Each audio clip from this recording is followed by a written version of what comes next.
para pemirsa di seluruh tanah air maupun yang berada di luar negeri, karena saya yakin juga kegiatan ini ditonton oleh masyarakat kita yang ada di luar negeri. Kali ini kita bertemu kembali dalam acara Presiden Prabowo Menjawab, dan ini merupakan kegiatan kedua yang dilakukan oleh Presiden Prabowo. Dan kali ini kita sudah bersama dengan Presiden Prabowo bersama 6 orang yang diundang untuk berdiskusi dan bertanya jawab dengan Bapak Presiden. Terima kasih Pak Presiden sudah menerima kami di sini. Beberapa expert yang mungkin bisa dikatakan ini par excellence Pak Presiden. Jadi orang yang termasuk yang paling top di bidang masing-masing. Dan terima kasih banyak Pak Presiden sudah menerima kami di sini untuk melaksanakan diskusi dan tanya jawab lah dengan Presiden. Dan mungkin karena ini orang-orang par excellence, mereka mungkin kan mewakili keingintahuan paling dalam dari masyarakat Indonesia. Dan menggalinya juga mungkin agak dalam Pak Presiden. Jadi siap-siap juga Pak Presiden kayaknya ditanya oleh mereka.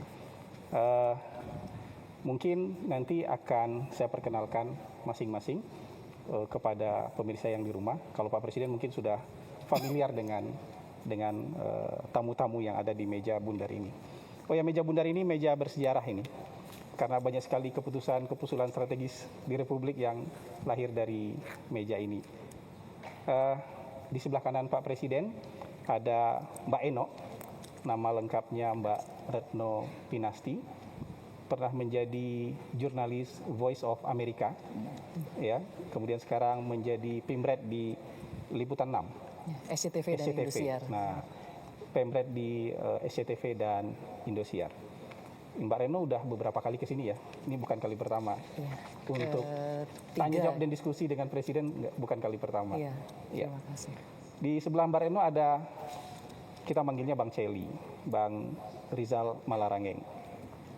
Jadi dulu Pak, waktu saya masih awal-awal lulus itu, berapa kali hadir ke acaranya Pak Billy Dahl, Indonesianis dari Ohio. Jadi kalau kita iseng-iseng nanya, siapa murid beliau paling pintar? Jawabannya nggak pernah geser Pak. Rizal Malarangeng. Jadi kalau kita sodorkan nama lain, nggak, tetap Rizal Malarangeng.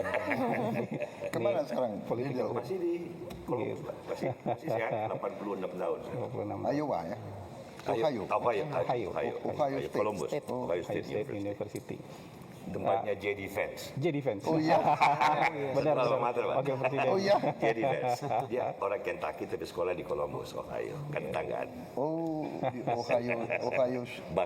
Ohio State University. Ohio State University, the largest state university in the Oh iya, US. Ohio State. Ohio State. Dan berikutnya, wah ini pendidikannya agak ngeri-ngeri sedap. Bang Bosman Mardigu-Wowi. Ternyata kuliahnya criminal mind, Pak. Oh ya? Kita harus hati-hati. Di mana? Di mana sekolah? Francisco State. San Francisco State. San Francisco State. Iya, Oh. iya. Kriminologi. Criminal mind. Lebih gitu. advance lagi, criminal mind forensic investigator. Oke. Itu apa ya? Psychology. Applied psychology. Oh, applied psychology. Oh. Jadi faculty of psychology kalau dia. Betul. Tadi saya bercanda sama beliau. San Francisco. San Francisco. Saya bercanda sama beliau. Penting, harusnya di KPK dia. Iya. Penting kuliah. Saya pikir Harus jadi konsultan khusus presiden. nah, Yang aku heran, orang sudah kaya raya masih mau nyuri, itu heran saya. Jadi dia harus jelaskan. Harus dicek tuh mainnya kriminalnya seperti Nggak apa tahu itu. saya. Nggak tahu. izin Pak Presiden, Ya. saya lanjut. Ini Mas Muhammad Faisal, Direktur Center of Reform on Economic Indonesia, CORE. CORE ini, Direktur Eksekutif beliau sekarang.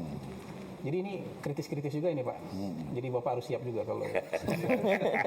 Lulusan mana? Australia Pak, Australia. UQ, Queensland ini. Queensland. PhD-nya di Australia. PhD di Queensland, Iya, iya. Master di Melbourne Uni Pak. Oh, oke. Nah, berikutnya. Nah, Mbak Retno pernah di Amerika juga? Saya di Amerika sekitar 7 tahun. Oh, ini Tapi jadi- kalau sekolahnya Ini di pendidikan Inggris barat Pak. semua nih. Tapi UGM dulu, Pak. UGM dulu.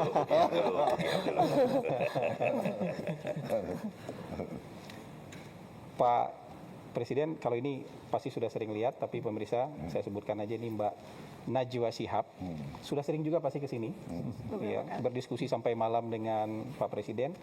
Tapi walaupun sering ke sini, pertanyaannya katanya tetap tajam-tajam, Pak. Jadi nggak mau kendor. Sekolahnya di mana? Saya S1 UI, Pak. S2 saya di Melbourne Law School. Oh, mau Melbourne Law School. Jadi, Orang hukum. Dan terakhir, Produk asing. mantan Menteri Keuangan dan mantan Kepala BKPM, Bang Dede Khatib Basri. Sekarang lagi di Harvard, Bang ya? Iya.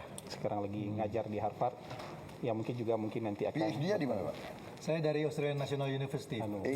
Oke. Jadi inilah Pak, orang-orang yang akan berdiskusi dengan Bapak, bertanya segala macam hal, mungkin nanti dari yang paling ringan dan sampai paling berat. Tapi Pak, saya juga pengen bertanya sama Bapak sebagai pembuka nanti. Supaya saya nggak kehilangan kesempatan bertanya juga Pak. Nanti nggak pengen terima sama Bapak. Nah, kalau saya pantau-pantau Pak, Bapak kan sudah bicara soal ketahanan pangan, ketahanan energi itu lebih dari 20 tahun. Dan pas perang seperti ini rasanya dapat relevansinya. Kalau dulu kan kayak masuk kuping kanan, keluar kuping kiri aja kita ketika bicara ketahanan pangan dan ketahanan energi. Dan ini juga pengakuan dosa Pak, mohon maaf Pak. Saya 2019 ikut bully Bapak dulu Pak, waktu Bapak bicara kita harus siap perang, dunia bakal perang. 2019 ya? Iya Bapak bicara itu. Oh, you di Fiak sana ya? Iya.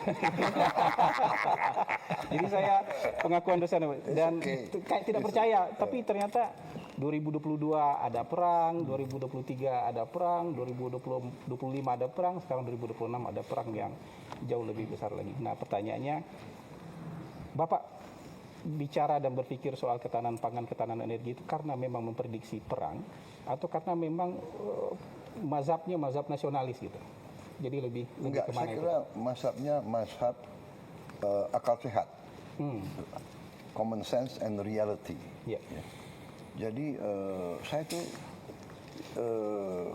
berpikir selalu mencari the basics, mencari esensi dari masalah. Itu nah, esensi kita bernegara, esensi kita hidup beradab, ya, peradaban manusia, human civilization. Pertama itu kan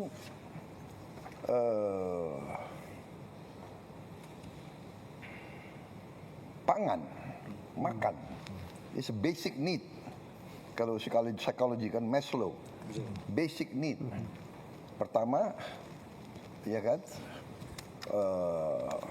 aman dari ancaman cuaca, ancaman binatang buas, dan ancaman manusia lain. Baru kebutuhan air untuk minum, kebutuhan makan.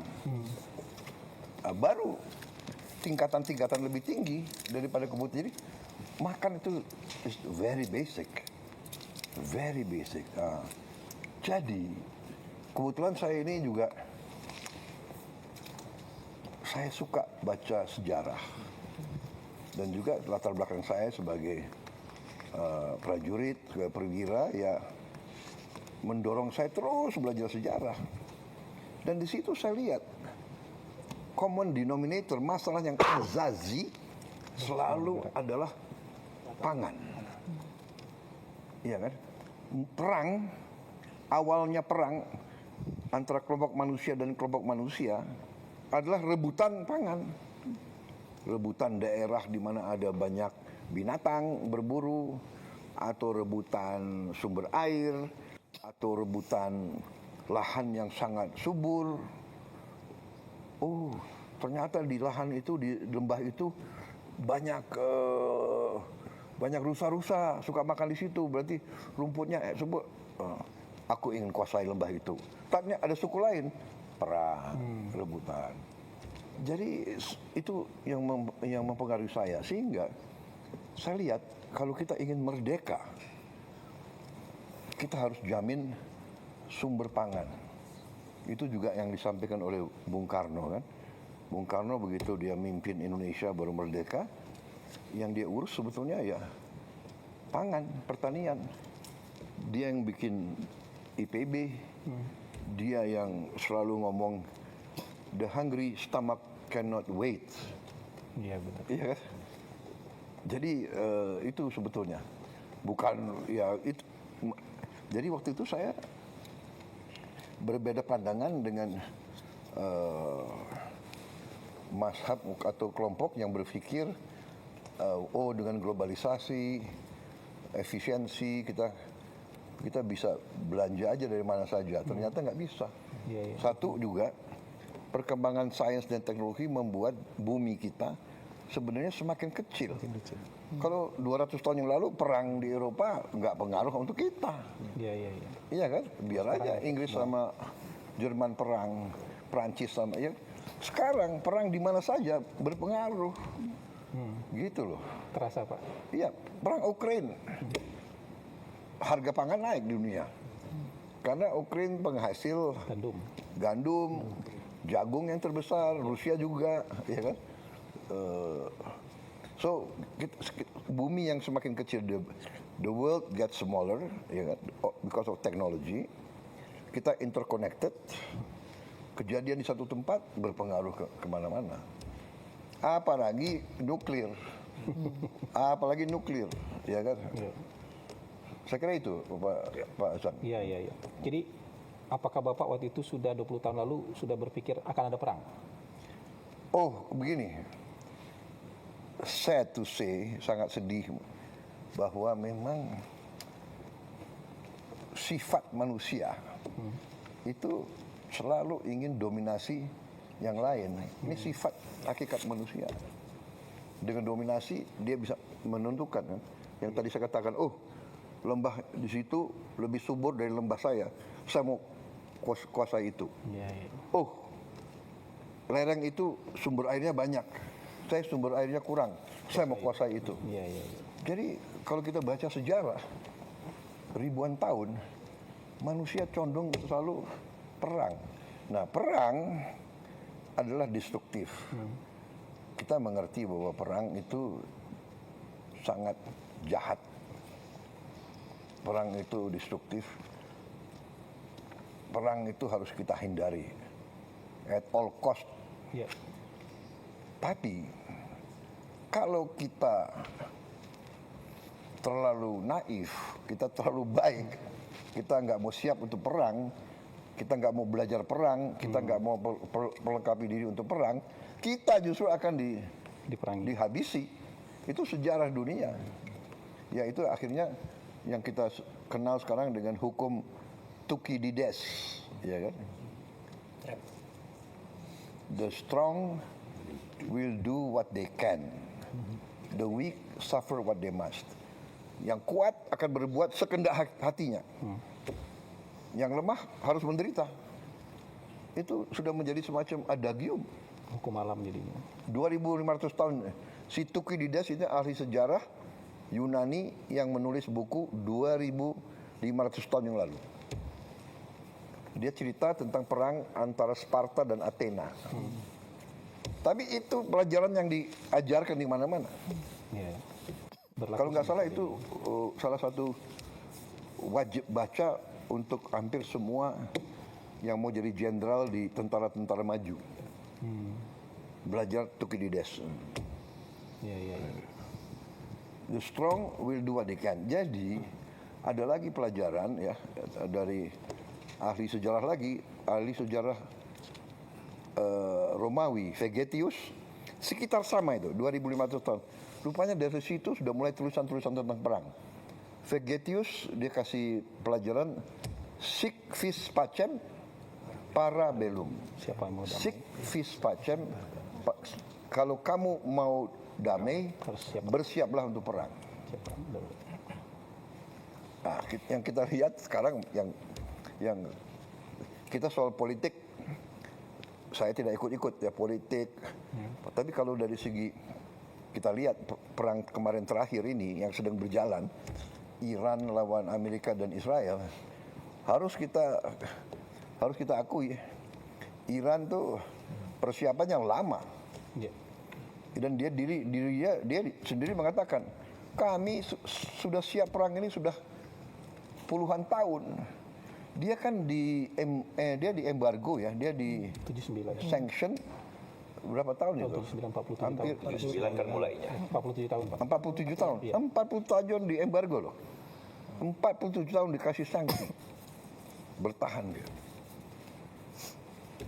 Ada banyak pro dan kontra tentang rezimnya dan sebagainya ya, tapi bahwa dia berani dan siap perang lawan kekuatan sangat besar. Iya, iya, iya. Dan dia bertahan nih sudah hari ke berapa? 17 ya? 17. Dan menyerang juga Pak, bukan hanya bertahan. Menyerang. Iya, tapi dia menyerang sesudah diserang. Ya. Enggak, maksudnya punya kemampuannya itu. Ya. Jadi di 47 years dia bukan diam, dia benar-benar persiapan. Mempersiapkan diri. Karena yakin itu akan pasti terjadi. Iya, iya, iya. Iya. Bang Celi, ada yang mau ditanyakan Terima ke kasih Pak Prabowo? Pak Presiden bisa diterima bersama kawan-kawan mewakili teman-teman. Ya, saya terima kasih. Bagi saya kehormatan. Kehormatan Terima kasih. besar.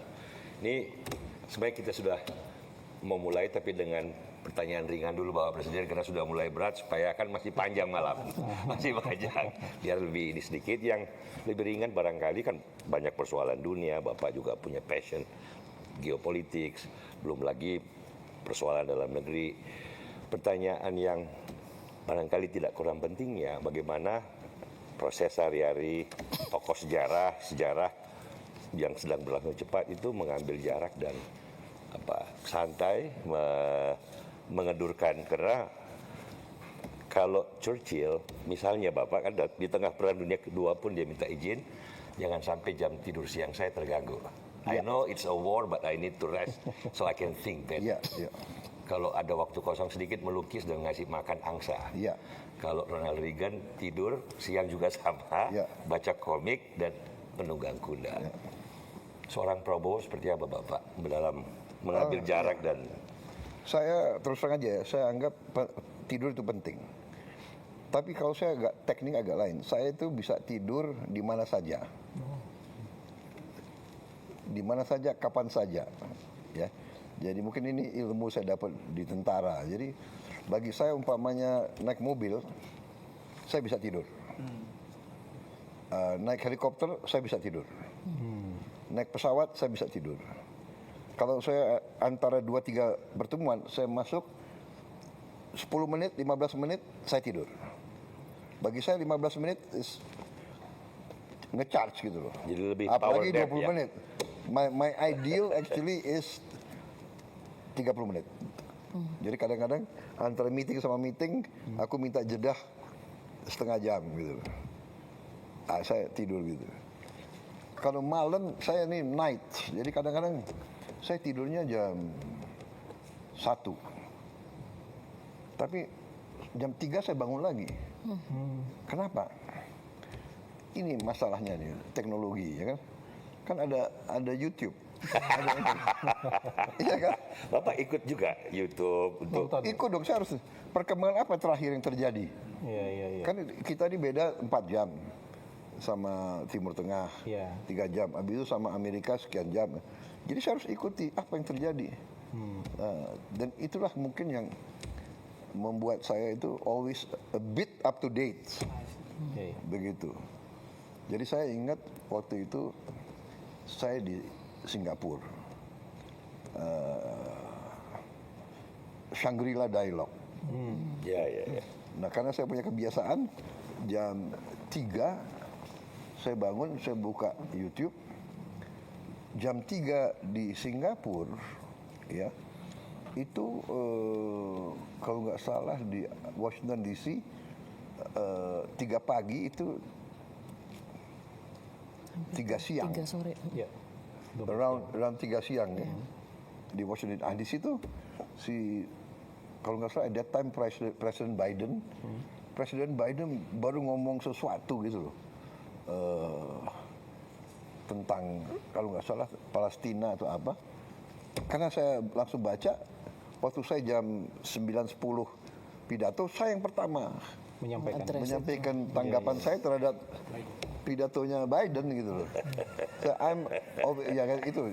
Berkah sepertiga malam terakhir ini, Pak. Jadi memang itu. Gitu Pak ya. Itu ya. Jadi saya kalau Winston Churchill memang dia bisa mungkin ya. Karena tempo tahun 40-an, 50. Ya, betul, belum ada YouTube Pak. Iya, dan perkembangannya kan begitu. Iya. Tapi hebat dia memang benar. Saya kira benar. Jadi saya dulu waktu di tentara. Jadi begini, ada fenomena dan kita sering diejek oleh bangsa-bangsa lain, terutama bangsa Barat. Bangsa Barat, bangsa kulit putih, anggap orang Indonesia, orang pribumi itu pemalas. Ini ada tulisan-tulisan mereka. Waktu kami turne istilah mereka, turne ke desa-desa, kami selalu lihat pribumi itu tidur. Jam berapa dia turne? Dia turne jam 11, jam 12 siang. 12 siang, matahari di puncak. Siapa yang mau ke sawah ya, Pak? Ini bukan soal malas. Ini adalah kearifan dari nenek moyang kita. Kita diajarkan. Saya anak muda, saya di tentara diajarkan. Jam 12 berhenti kegiatan. Kita di tentara jam 12 berhenti kegiatan. Jam 11 kadang-kadang di semua asrama itu bendera hitam keluar. Ini puncak kepanasan. Kalau kita di luar heat stroke. Jadi kearifan nenek moyang kita, kalau kita kerja jam 11, jam 12, mati. Heat stroke. Jadi kalau si Belanda datang, orang pribumi tidur, ya ini menghindari itu. Tapi dia tidak lihat. Si pribumi itu jam 4 bangun, dia sudah kerja di sawah jam 5 pagi. Betul. Kan begitu.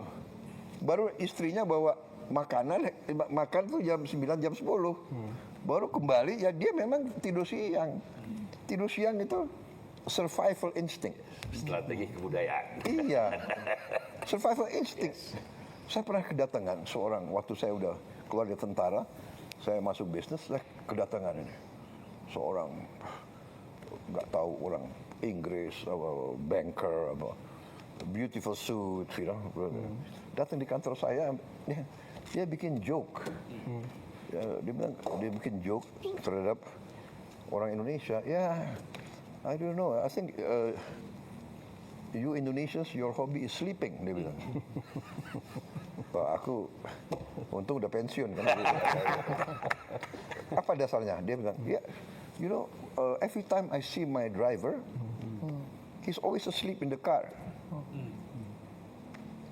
Dalam hati saya bilang, baru saya jawab, do you know, have you asked your driver where he lives? Do you know some of them live in Sukabumi? To go to Jakarta, he wake up 3 o'clock in the morning, take a bus. The bus is 3 hours.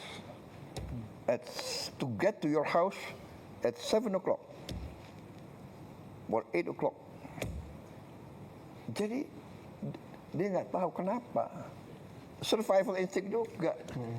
Yang penting waktu when he drive for you, he's not sleeping, right? Jadi orang itu pinter. Ada kesempatan saya istirahat. Loh ini loh. Ya ini kadang-kadang dia nggak. Itu salah kalau cultural apa ya? Cultural arrogance. Adaptation kan. You live, everything is air conditioned, air conditioned car, air conditioned office, air conditioned hotel. Ya inilah. Jadi tapi tidur sangat penting. Siap.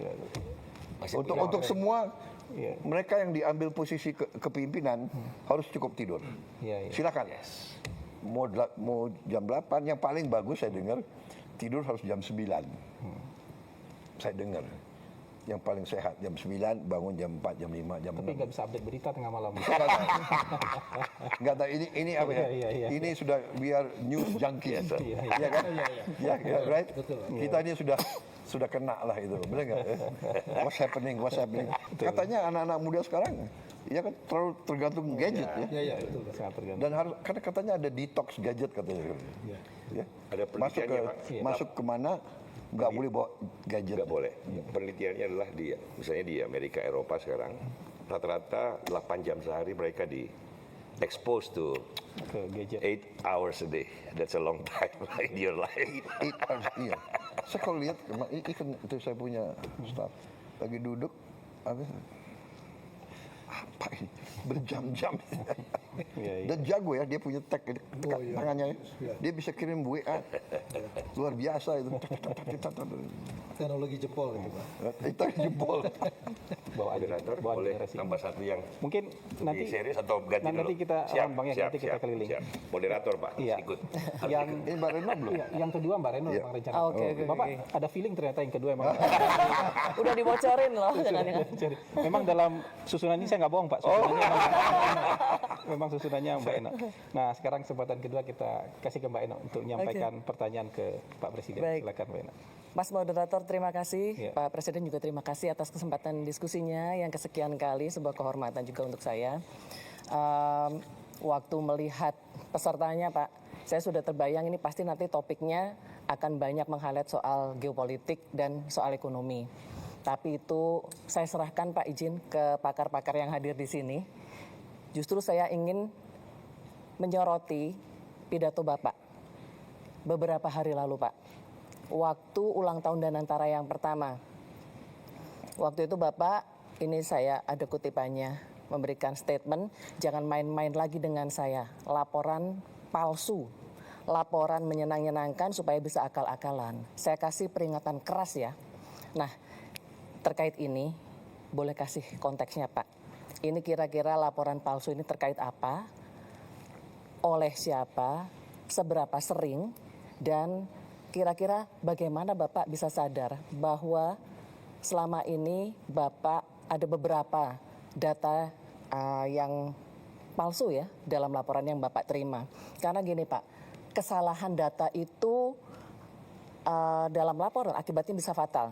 Bisa salah prioritas, Bapak bisa salah alokasi sumber daya juga, apalagi Bapak kan pemimpin militer ya. Setidaknya dulu pernah menjadi pemimpin militer, dan dalam militer itu kalau salah data itu taruhannya nyawa Pak.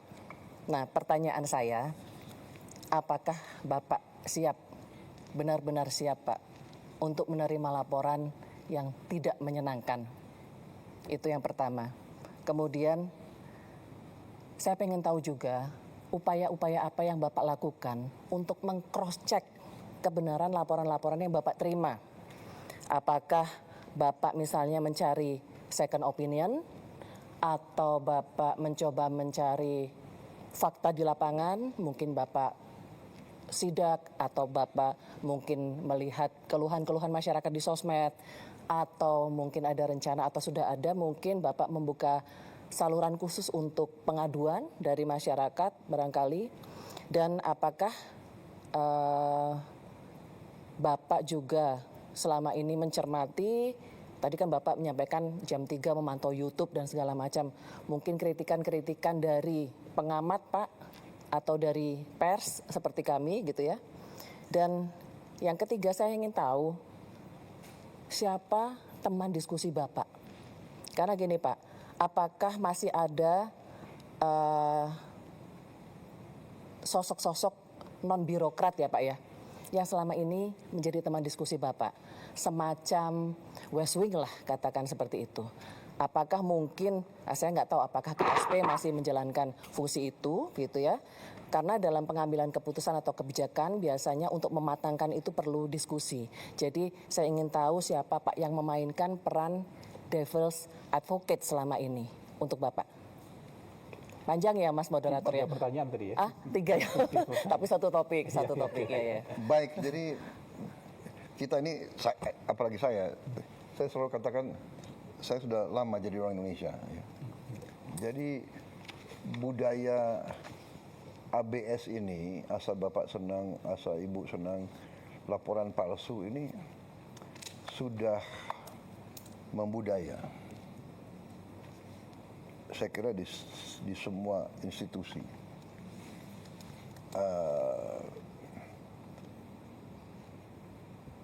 This is part of our problem. Ya, benar. Kalau salah informasi, ya keputusan tidak baik, ya kan. Dan ini masalahnya, ya. Sehingga kita harus punya mindset untuk waspada terhadap setiap laporan.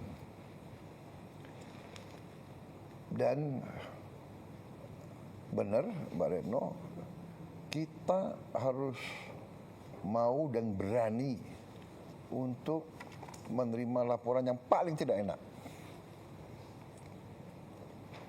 Dan benar, saya suka monitor posting, podcast yang menyakitkan pun saya nonton. Karena saya anggap walaupun dia nyerang begitu dengan cara yang tidak baik, umpamanya ya, dan kadang-kadang saya ambil kesimpulan, oh ya, dia hanya motivasinya hanya dendam aja, nggak apa-apa. Tapi bagi saya ini, bagi saya itu adalah justru membuat saya lebih waspada. Jadi saya sebetulnya walaupun kurang ajar ya, tapi oh ya saya harus lebih waspada. Baru saya cek, ya kan? MBG diserang, cek, saya langsung cek. Panggil kepala BGN dan saya terus cross check. Saya kirim orang-orang saya ngecek. Saya kira kalau nggak salah ya, mungkin saya bisa cek langsung malam ini. Dari sekian puluh ribu dapur sudah kita tutup lebih dari 1.000. Lebih dari 1.000. Iya kan?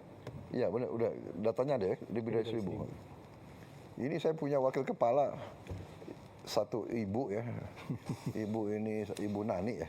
Ini galak sekali dia. Ya, dia sidak terus kerjanya. 1.030 ya. Iya, datanya 1.030 Pak. Ada yang SP1, SP2 juga itu Pak. Total 1.200. Surat peringatan yang sudah disuspend 1.030. Dan yang kita lakukan sekarang adalah sertifikasi. Jadi kalau dapur kamu mau survive lebih dari berapa bulan, kamu harus lulus sertifikasi kebersihan, sertifikasi keamanan makanan, dicek ke airnya gimana, ya airnya aman, airnya dimasak atau di apa tuh, kemudian omprengnya semua itu ada kriterianya. Mulai ada standarisasi. Oh iya, standarisasi. Dan kalau nggak beres, ditutup. Disuspend aja, sudah terserah kau. Habis itu kita kasih nomor telepon bebas pulsa, siapapun boleh cek, dan titik koordinat dari dapur itu diketahui oleh masyarakat sekitarnya. Jadi siapapun, ibu-ibu, orang tua, kepala sekolah, dia boleh masuk. Dan dia boleh komplain.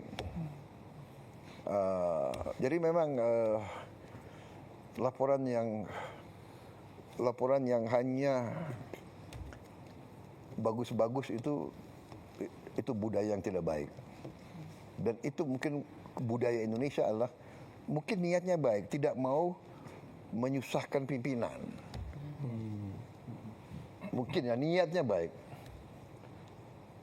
Tapi jangka panjang. Contoh, saya kasih contoh ya mungkin contoh zaman saya di tentara. Saya waktu itu komandan Kopassus.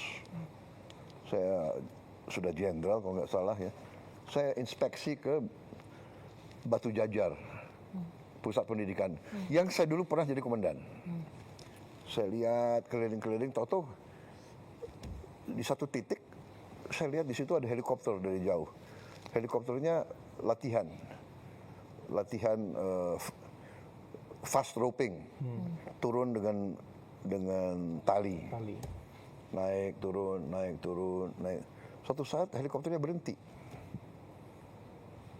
Berhentinya agak lama gitu.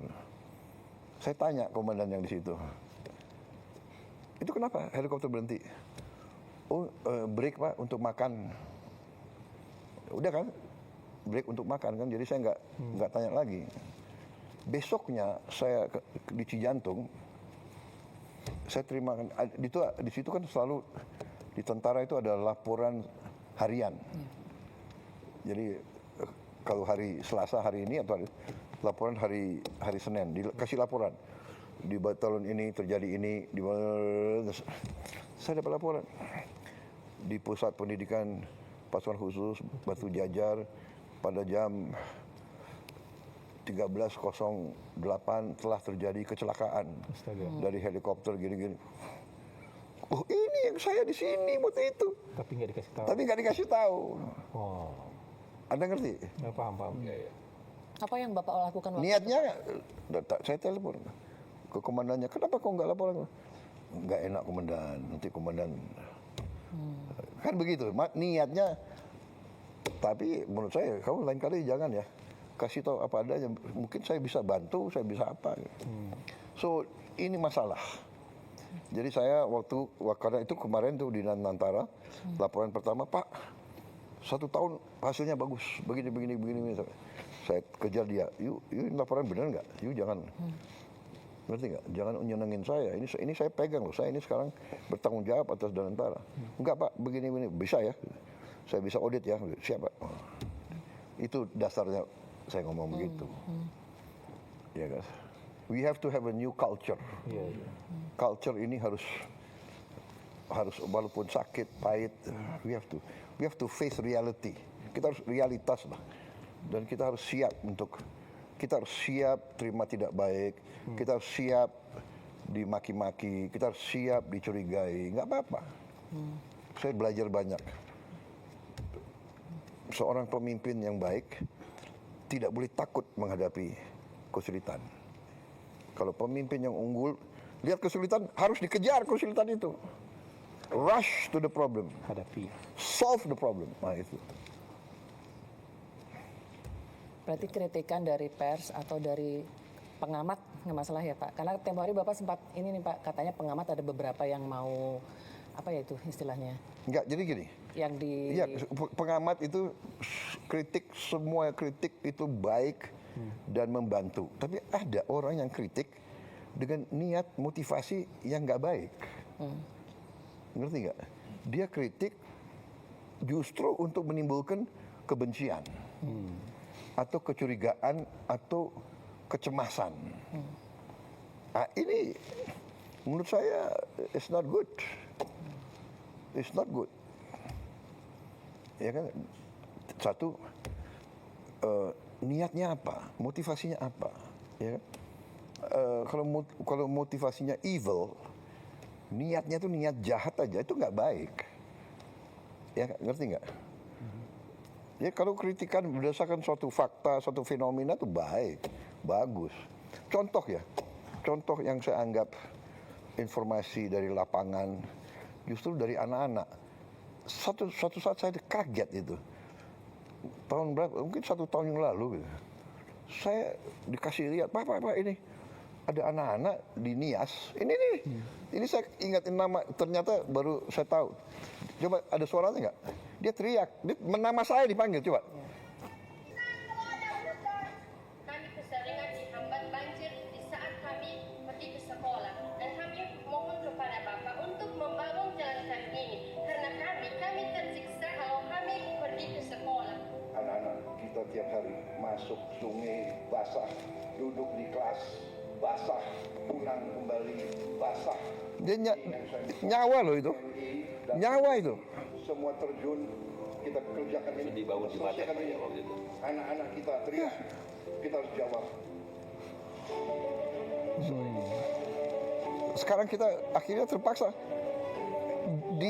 di desa. Presiden Republik Indonesia dengan ini meresmikan 77 jembatan bailey, 59 jembatan Armco, dan 82 jembatan perintis. Terima kasih atas semua bantuan. Orang yang sama ya? Ada sama sih. 1 tahun kemudian itu. Sekarang Ini kami viral tidak ini, Pak. pulang lagi dan tidak membuka sekolah lagi kalau kami pergi ke sekolah. Sekarang saya tidur lebih lega karena anak-anak di desa-desa terpencil tidak menyeberangi sungai dengan keadaan bahaya terhadap keselamatannya. Yamisa namanya. Saya tanya Yamisa ini. Anaknya berani ya, polos gitu. Tapi minta tambah lagi kan Pak dia? Nggak cukup dari jembatan katanya. Oh, ya minta lagi dia bilang. Dia minta MBG. Desa kami belum dapat MBG, kebayangkan tuh. Ya, tapi saya berani. Berapa jembatan? Dan yang saya sedih ya, kalau you dengar itu, saya bilang, Yamisa kelas berapa? Sekarang saya kelas 12. SMA. Kamu mau kemana nanti? Orang tua kami miskin. Saya ingin belajar, tapi orang tua kami miskin. Tidak mampu, Bapak. Saya sudah perintahkan, apapun terjadi, kasih beasiswa, sekolahkan anak itu. Iya kan? Karena saya ini punya filosofi hidup dari dulu. Kalau Anda bisa bantu banyak orang, bantu banyak orang. Kalau tidak bisa bantu banyak orang, bantu beberapa orang. Kalau tidak bisa bantu berapa orang, bantu satu orang. Kalau satu orang pun Anda tidak bisa bantu, jangan bikin susah orang lain. Penting. That's my philosophy. Iya. Jangan bikin Saya susah ajarin orang semua. lain. Saya ajarin semua. Lingkungan saya. Kalau kamu lihat ada orang sulit, berhenti. Apa yang kau bisa bantu? So, itu jawaban saya benar. Semua kritikan baik, tapi kalau kritik berdasarkan suatu kebencian, dan kok mengada-ada dan kok tidak punya data, itu menurut saya kurang baik. Itu filosofi saya. Jadi, tapi tetap aja saya terima, saya anggap itu baik untuk saya, benar nggak? Tetap ditonton ya Pak? Tetap ditonton. Tetap ditonton, tetap. Tapi kalau saya lihat ini nggak ada gunanya, saya tinggalin. Tapi saya tangkap dulu gitu loh, iya kan? Pak, yang memainkan peran devil's advocate selama ini siapa? Oh banyak, saya hampir. Jadi orang-orang dekat saya itu sudah ngerti bahwa justru yang saya ingin tahu adalah tadi suatu alasan, suatu reasoning yang menyanggah gagasan saya. Dan saya kira itu pendekatan yang benar. Kalau pemimpin kumpulin pendapat saya begini, itu rata-rata semua akan setuju. Tapi kalau saya mengatakan masalahnya apa, solusinya apa, kesulitannya ini, apa solusinya? Seperti jembatan, sebetulnya, maaf ya, dana desa sudah kita keluarkan ke desa. Dan jembatan-jembatan yang gantung itu harganya 300 juta, 400 juta, 500 juta. Katakanlah yang 100 meter panjang, paling 800 juta ada. Dan mereka terima 1 miliar 1 tahun. Kan bisa dia cicil 3 tahun, 4 tahun, jembatan yang bagus pun. Iya, betul. Tapi sudahlah, saya tidak mau tanya kemana dana desa, sudah anak-anak teriak. Dan langsung gitu, Bapak Prabowo, nggak apa-apa. Iya. Dia teriak, saya harus jawab. If I can do something, benar nggak? Ya, alhamdulillah. Sekarang saya bikin satgas jembatan. Selain yang daerah bencana, dia laporkan bahwa yang paling mendesak kurang lebih 3.000 titik. Besar sekali. Tapi insya Allah awal 2027 selesai 3.000. Semua provinsi Pak ya? Semua provinsi. Iya. Nasional. Oke. Siap. Cukup Mbak Eno sementara ya, round 1. Siap. Kita mungkin masuk ke tema ekonomi Pak. Agak berat lagi Pak. Silakan. Silakan Bang Dede Basri. Terima kasih moderator. Terima kasih Bapak Presiden. Mungkin saya berikan sedikit konteks Pak, karena ini concern saya. Saya itu melakukan penelitian mengenai... Maaf ya, kan ini diskusi ya. Gak usah setiap saat Bapak Presiden nanti Anda nggak enak, ya kan, udah kan? Mas Prabowo gitu, bener nggak? Janganlah Pak. Ini di luar jam ya. Apa saya buka ini kali ya? Nggak ada yang berani Pak. Justru kalimat kita nggak keluar nanti kalau gitu. Nggak tahu saya. Kayaknya sekat gitu loh. Aku lebih senang itu anak itu Yamisa, Pak Prabowo. Dia nggak bilang Bapak Presiden kan? Hah? Kadang-kadang ya anak-anak itu lebih polos ya. Iya betul. Hah? Aku kadang terharu gitu. Betul. Kamu mau belajar apa? Saya sih mau studi Pak, mau jadi dokter. Tapi orang tua saya nggak mampu. Aduh. Saya udah kasih tahu staf saya. Pokoknya dia harus sekolah. Iya. Tidak boleh orang tua tidak mampu, anak yang nggak boleh. Itu apa ya motivasi saya itu. We have to create suatu bangsa Indonesia yang ya kan, anak orang paling miskin pun harus bisa sekolah. Sebenarnya itu Undang-Undang Dasar 45. Ya, betul. Ya. Saya lanjutkan Pak ya. Ya. Jadi saya melakukan penelitian Pak mengenai social unrest Pak, unjuk rasa di berbagai negara di dunia. Kenapa dalam 25 tahun terakhir itu unjuk rasa frekuensinya makin banyak Pak. Temuan yang menarik itu adalah ada hubungan yang sangat kuat antara menyusutnya kelas menengah dengan unjuk rasa. Itu terjadi di Latin Amerika, di Southeast Asia, termasuk di Indonesia Pak. Ya. Nah, data kita yang terakhir itu menunjukkan sepanjang 2019 sampai 2024 Ya. itu kelas menengahnya menyusut Pak. Ya. Nah, kita kalau lihat dari angka pengangguran, betul angka pengangguran kita itu turun Pak. Ya. Tetapi sekarang tingkat pengangguran tertinggi adalah mereka yang educated. Ya. Apakah itu tamatan universitas, SMA, SMK. Nah ini problem baru nggak hanya unik di Indonesia, di seluruh dunia Pak. Karena pertumbuhan ekonomi itu menciptakan lapangan kerja tapi informal Pak. 80% dari lapangan kerja yang tercipta tahun 2019 sampai 2024 itu informal Pak. Dan upahnya itu sekitar $120 sebulan. Nah Bapak bisa bayangkan mereka terdidik, mereka muda, mereka punya informasi, YouTube segala macam. Ini kemudian bisa jadi potensi dari social unrest. Dulu di tahun 90 Pak, isu inequality itu mungkin samar buat orang. Tapi dengan sosial media itu berubah menjadi daily reality show Pak. Karena dia bisa lihat bagaimana cara hidup orang. Nah karena itu saya concern ya, kalau penciptaan lapangan kerja kita ini informal, ini bisa jadi soal ke depan. Apa yang kira-kira Bapak Presiden akan lakukan untuk address supaya lapangan pekerjaan ini yang tercipta adalah lapangan pekerjaan yang decent Pak. Tidak hanya sekedar create jobs, but create good jobs. Mungkin itu Pak. Justru inilah yang saya sedang lakukan. Justru ini. Makanya saya menyampaikan waktu saya maju sebagai presiden, saya tidak bicara lagi pembangunan bangsa. Saya bicara transformasi bangsa. Yang terjadi adalah deindustrialisasi. Yang terjadi adalah uang Indonesia tidak tinggal di Indonesia. Saya ingin hilirisasi. That's the only way. Kita tidak boleh ekspor lagi bahan mentah. Kita harus mengolah bahan mentah itu menjadi turunan produk industri yang bernilai tinggi. Di sini nanti bisa anak-anak muda yang pintar-pintar bekerja. Create good job. Saya akan buka pabrik mobil. Kenapa kita jadi pasar mobilnya orang lain? Kenapa?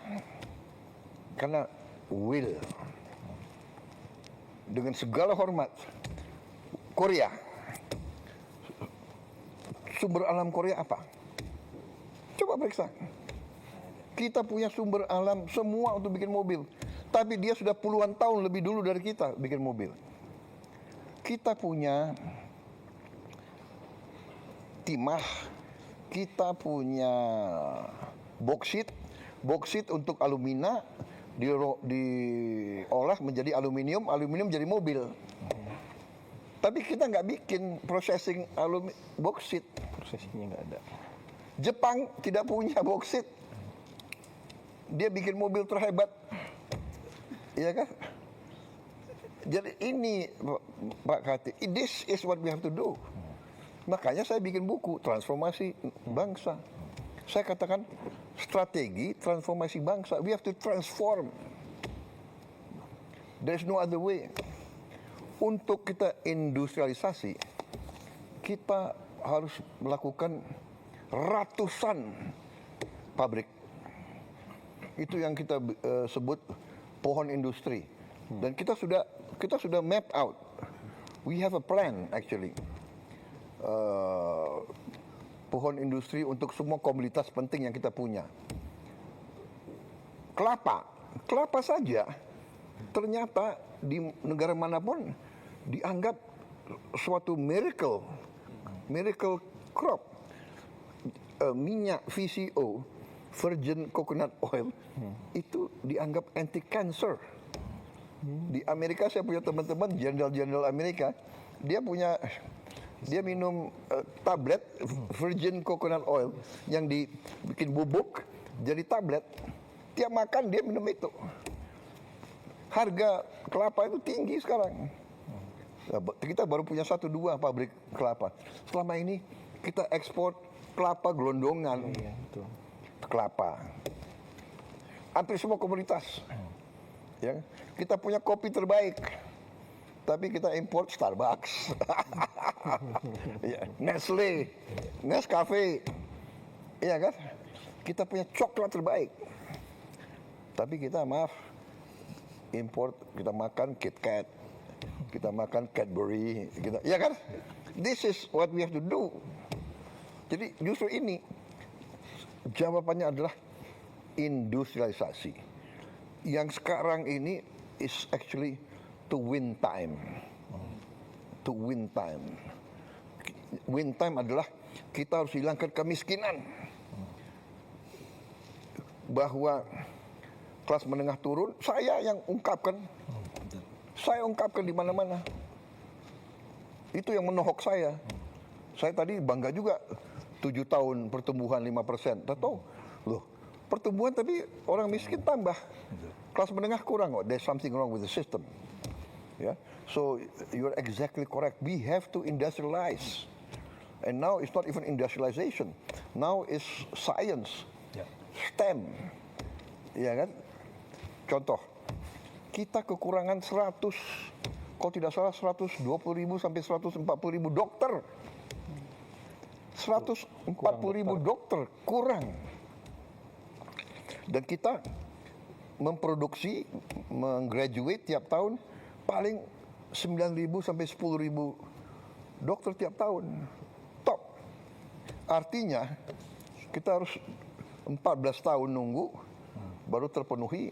14 tahun akhirnya yang tua-tua pensiun juga gitu loh.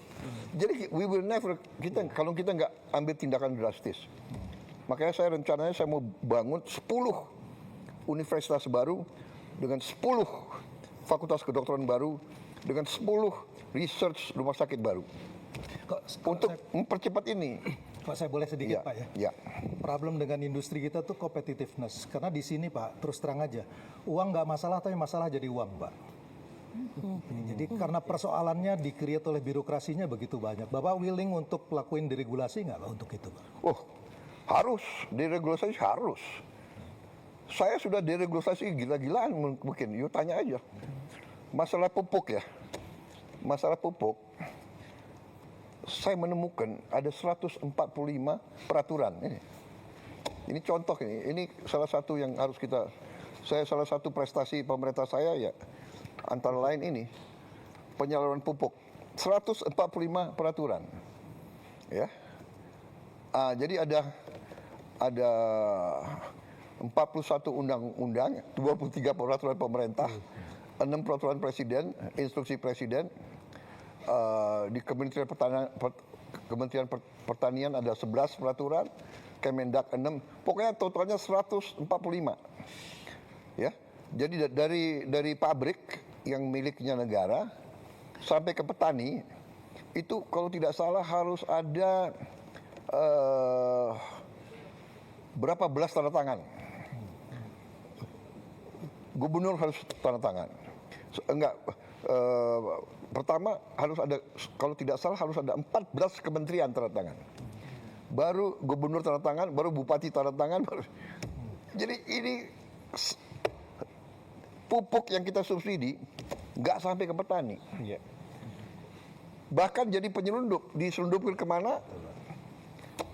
Petani juga bingung, di mana saya akhirnya nangis-nangis.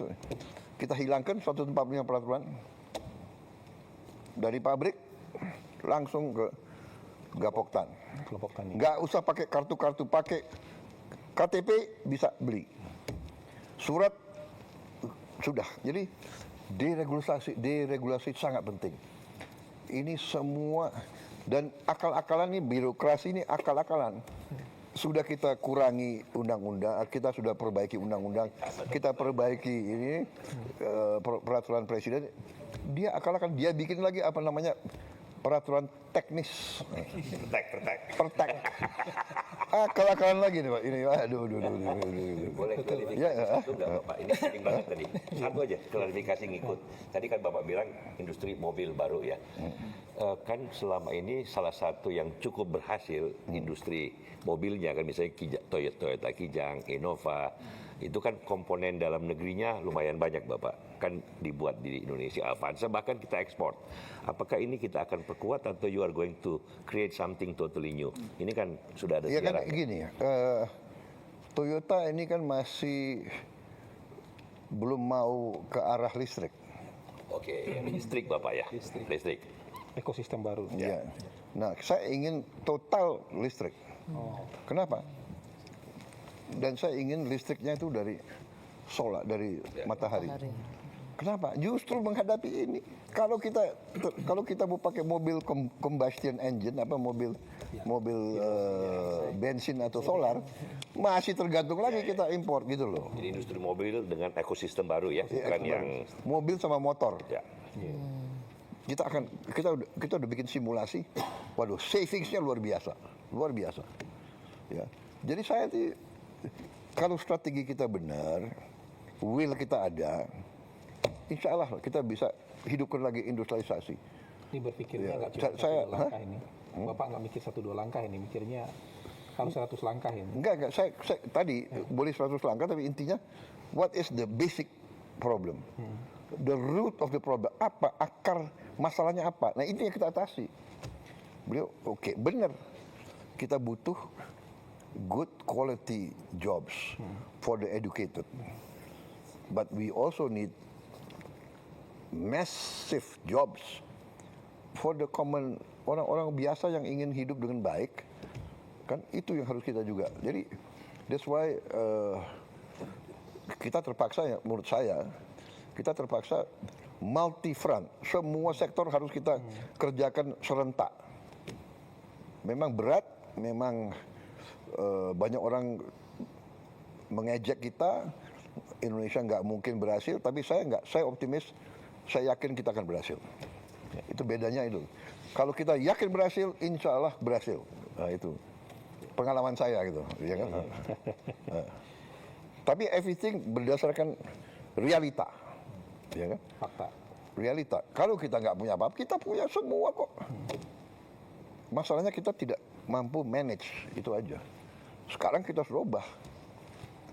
Makanya tadi itu salah satu ya, semua permainan-permainan yang tidak benar harus kita tinggalkan. Ya. Ekonomi lagi Pak, Silakan. Mas Faisal. Mau bicara apa? Mau bicara seni pun boleh. Ekonomi dulu. Mau bicara sepak bola aku paling suka. Iya. Mas Faisal, silakan Mas Terima Faisal. kasih Bang Moderator. Terima kasih Pak Presiden, Pak Prabowo. Ini pertama kali saya diundang ke sini berdialog langsung dengan Bapak. Sebetulnya tadi ketika Pak Prabowo menyebut masalah industrialisasi dan hilirisasi, sebetulnya saya mau bertanya soal itu karena kami di KOR banyak sekali melakukan kajian kaitannya dengan industri, termasuk EV tadi dan juga ke daerah-daerah smelter, Pak. Tapi sepertinya untuk yang round pertama ini saya ingin menanyakan tentang yang sedang hangat dibicarakan sekarang. Jadi dampak daripada perang terhadap ekonomi domestik kita, Pak. Kita tahu harga minyaknya kan sudah sempat beberapa kali menyentuh $100 per barel. Rupiah juga sudah sempat menyentuh 17.000 per US dollar. Jadi dari hitung-hitungan kami sendiri di Korpa, memang kalau dalam waktu yang panjang, ICP harga minyak dunia itu di atas $80 per barel dan nilai tukar rupiah di sekitaran 17.000, memang dampaknya ke pembengkakan subsidi energi itu bisa lebih dari 100 triliun tambahannya saja, Pak. Itu artinya kalau dibandingkan persentase terhadap PDB berarti sudah tembus 3%. Nah, saya mendengar dari media bahwa Pak Prabowo ingin menahan itu, bahwa defisit APBN tidak tembus 3%. Tapi pertanyaannya bagaimana, Pak? Karena concern kami kalau seandainya menahan 3% itu dilakukan dengan efisiensi yang caranya sama dengan tahun lalu 2025, kita sudah saksikan sendiri, Pak, bagaimana dampaknya. Saya ketemu dengan banyak pelaku. Dampaknya bagaimana? Termasuk di daerah, Pak.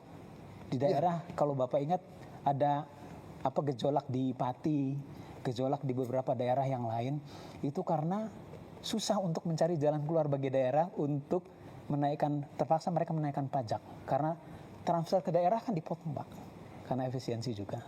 Nah, jadi apakah cara untuk efisiensi yang Bapak ingin lakukan sama, ataukah mungkin ada cara yang lain, Pak? Misalnya, contohnya begini, Pak, apakah ada terpikir cara untuk refocusing misalnya, Pak, ya, termasuk misalnya mengalihkan sebagian daripada program-program yang sudah ada yang banyak banyak alokasi anggarannya, termasuk mungkin program prioritas, ke pos-pos yang sifatnya tanggap darurat ini, Pak. Oke, saya jawab. Iya, Pak, silakan. Pertama, tolong Anda cek Ya.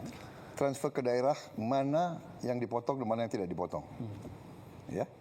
Ya, kalau tidak salah yang dipotong juga yang bersifat tidak produktif. Dan saya ingin jelaskan, waktu pertama kita lakukan efisiensi, kita menghemat 308 triliun dari pusat sebagian besar. Ya. Dan dari mana itu? Dari semua pengeluaran yang akal-akalan. Keyakinan saya itu semua 308 ini kalau tidak potong, ini ke arah korupsi. Pak Muhammad, saya kembali ke dasar ya. Saya akan kembali ke dasar. Bapak kan ekonom. Kalau kita bicara ekonomi Indonesia, selalu keluar angka ICOR. Betul. Ya, incremental capital output ratio. ICOR kita 6,5. Ya, tinggi sekali. Dibandingkan dengan Korea, mereka itu 4. Singapura 4. Kalau tidak salah Thailand 4, India 5. Artinya apa? Kalau kita lihat kita 6, Korea 4, Singapura 4. Arti itu adalah 4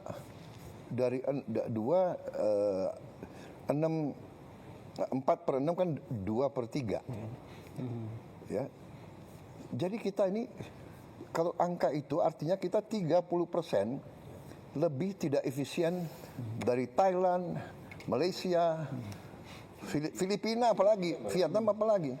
Vietnam 3,6, Filipina, saya mau tanya. 2 kali lipat tidak Ya, efisien. saya mau tanya ya, Pak Muhammad.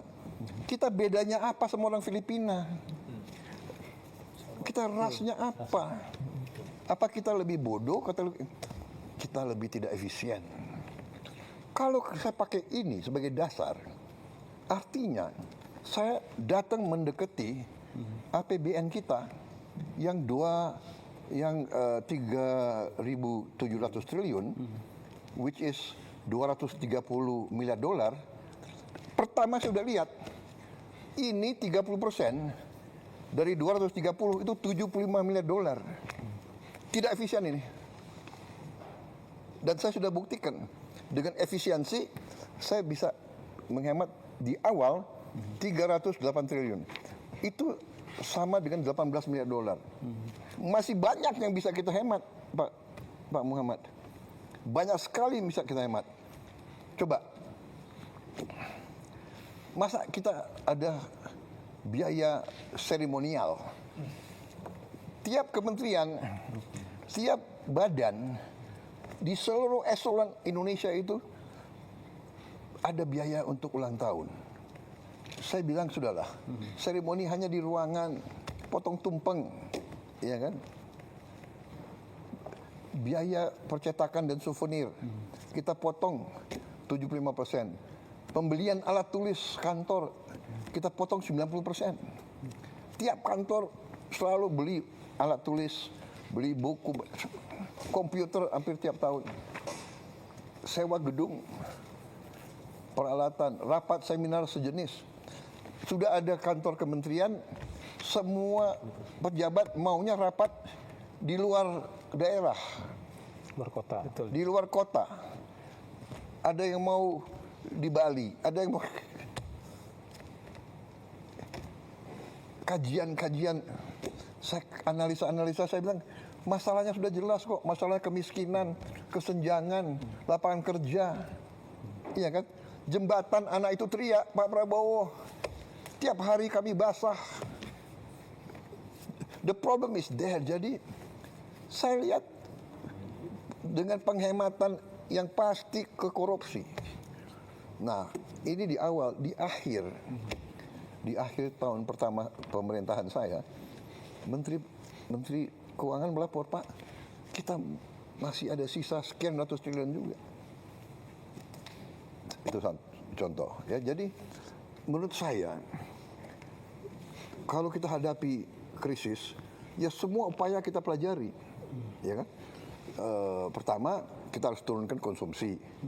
Ya, kita bisa turunkan konsumsi. Saya lihat negara-negara lain, umpamanya lagi mikir hari kerja jadi 4, dari 5 jadi 4. Ya, Filipina, Pakistan sudah. Kemudian work from home, bekerja dari rumah. Waktu COVID kita lakukan, cukup berhasil. Ya, saya kira kita bisa lakukan itu juga. Mungkin 75% karyawan dan pegawai bisa kerja dari rumah. Sekarang ada Vicon, ada banyak teknologi. 30 tahun yang lalu nggak ada, itu satu. Kita juga bisa, sebagai contoh tadi ya, work from home, kita juga bisa, umpamanya, satu mobil nggak boleh ditumpangi satu orang. Di negara-negara lain juga, satu mobil minimal 4 orang. Ya kan? So, banyak cara. Jadi, maaf ya, ada yang dramatisasi penghematan itu. Enggak, kita tidak kurangi biaya pendidikan apapun, kita tidak kurangi. Kita tidak kurangi biaya operasional, kita tidak. Justru maaf ya, kita buka-bukaan aja. Saya berani, jangan nantang-nantang pemerintah pusat. Ya kan? Banyak biaya yang harusnya dilaksanakan oleh kabupaten dan provinsi tidak dilaksanakan. Contoh tadi, jembatan desa, rakyat harus teriak, presiden harus turun tangan. Padahal Maaf, ada dana desa. Kemana dananya di bupati? Kemana gubernur? Tapi oke lah, saya ambil alih tanggung jawab. Ya, jadi kita ini harus terbuka, kita harus fair. Banyak pejabat itu terlalu banyak, menurut saya ya tidak efisien. Anda lihat sendiri, kita buka-bukaan ya. Ada kabupaten, apa kabupatennya? Pemerintah daerah, dia beli mobil dinas gubernur berapa? 8M. Ya, provinsi. ya. Ada tuh provinsi. Provinsi. Kaltim. Hah? Gubernur. Saya presiden di Republik Indonesia, saya pakai mobil mau buatan Indonesia. Iya kan? Harganya 700 juta itu. Mungkin karena ini presiden ya, ada apa namanya? Anti peluru, mungkin harganya 1M. Tapi tidak 8M. Coba kita selidiki semua. Ya. Efisiensi, habis itu kunjungan kerja. Sudahlah, itu yang kita minta, kesadaran, rasa tanggung jawab, ya kan? Bupati, kerja untuk rakyatmu. Gubernur, kerja untuk rakyatmu, ya kan? Itu yang kita minta. Jadi krisis ini, ya kita akan sesuaikan. Dan dengan ini, ya krisis ini memang kita harus waspada, tapi kita banyak langkah yang kita lakukan, dan kebetulan juga ya kita berada dalam posisi yang agak lebih baik dari negara lain.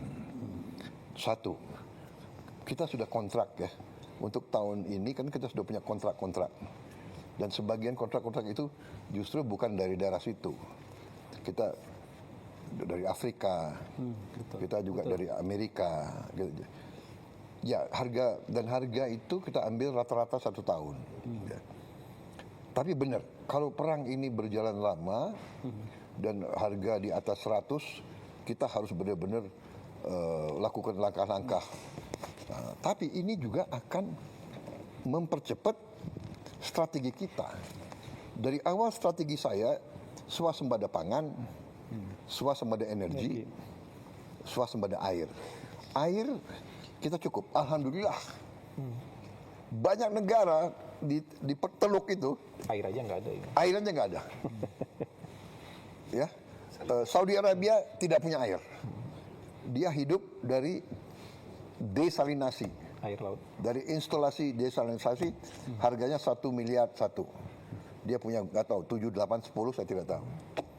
Tapi kalau musuh dia, lawan dia Ngebom. menghancurkan itu 7, 8, Ada air. dia very bad trouble. Bahrain, Qatar, UAE sama juga. Tidak ada air.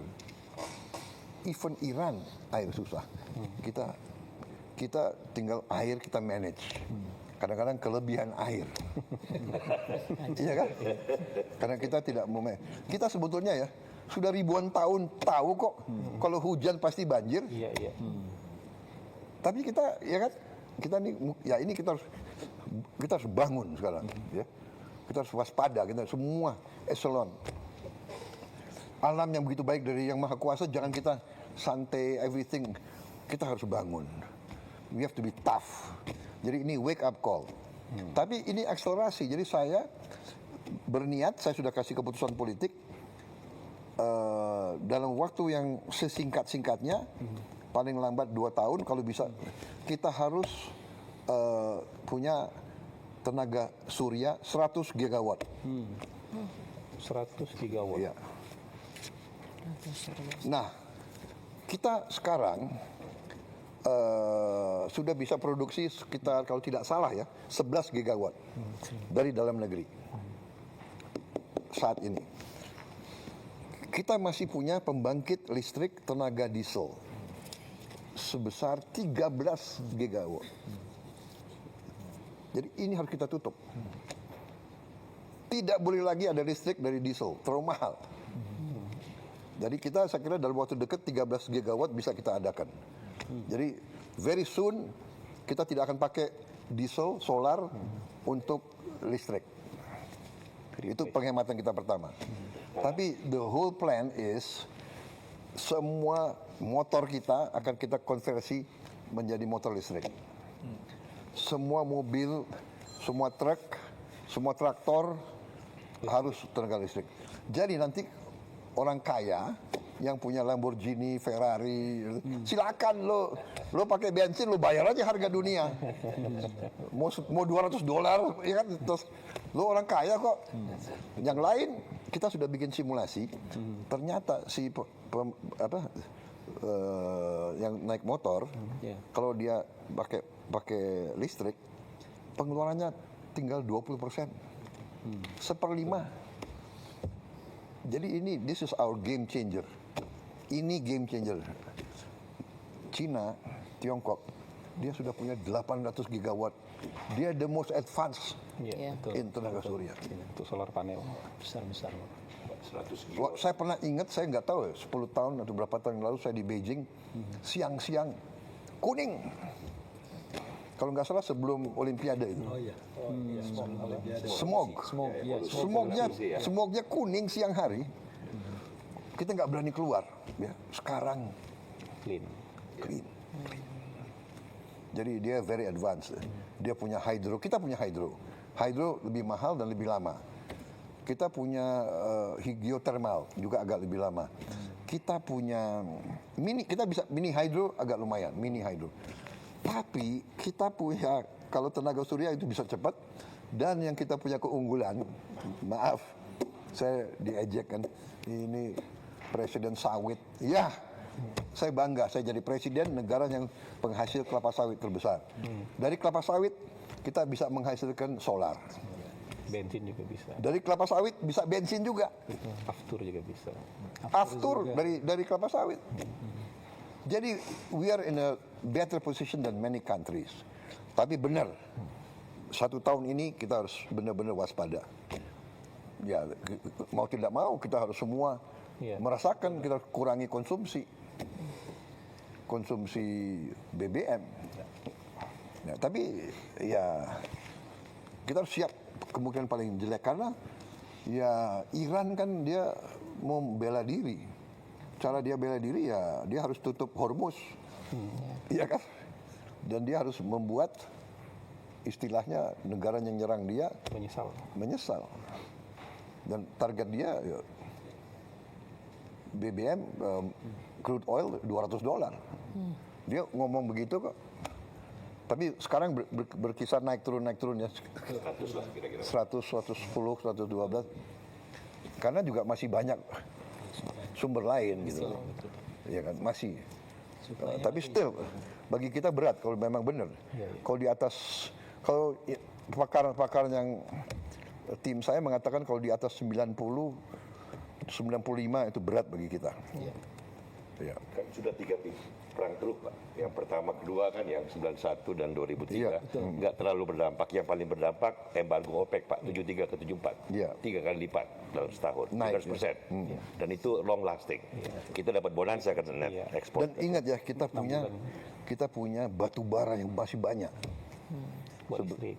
Batu bara untuk listrik itu paling murah sebetulnya. Batu bara lebih murah dari, tapi tenaga surya. Lingkungan buruk, Pak. Batu bara secara lingkungan buruk. Lingkungan buruk. Tapi namanya krisis kan. Ya. Mbak Nana kayaknya giliran mau nanya. Silakan. udah langsung nyambar itu. Iya, sebetulnya saya masih ingin menyambung dari Bang Faisal, tapi saya pindah haluan dulu, Pak. Baru kemudian nanti mungkin kita bisa kembali. Bukan ekonomi, tapi isu yang juga luar biasa penting, Pak. Aktivis kontras, Pak. Bernama Andri Yunus. Disiram air keras, mengalami luka serius. Luka bakar hampir 20%. Kornea matanya sebelah kanan juga rusak.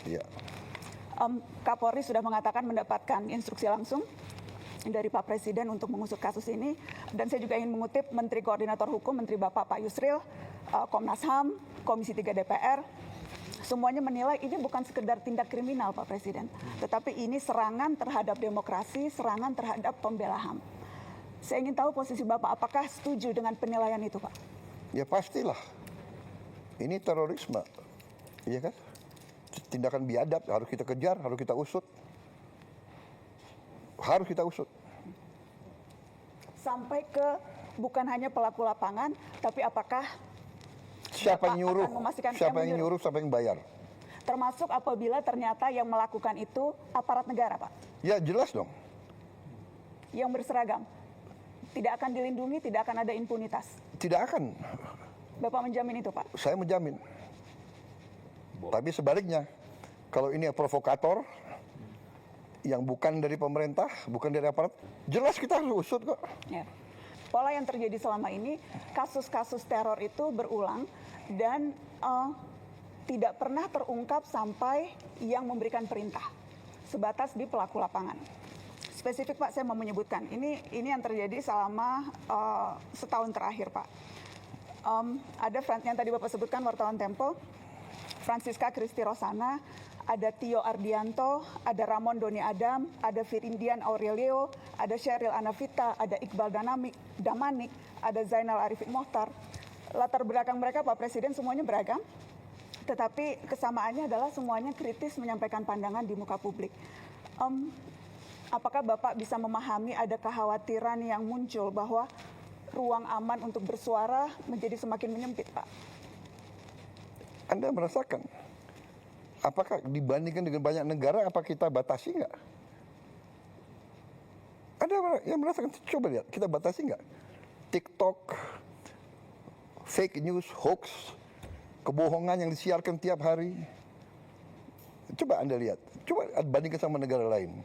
Karena yang terjadi adalah dampaknya yang kita lihat, Pak. Mereka yang bersuara kritis. Iya, mendapatkan tapi kadang-kadang intimidasi. ada orang, Mbak Nana, kita ini bukan anak kecil, kita sudah hidup lama.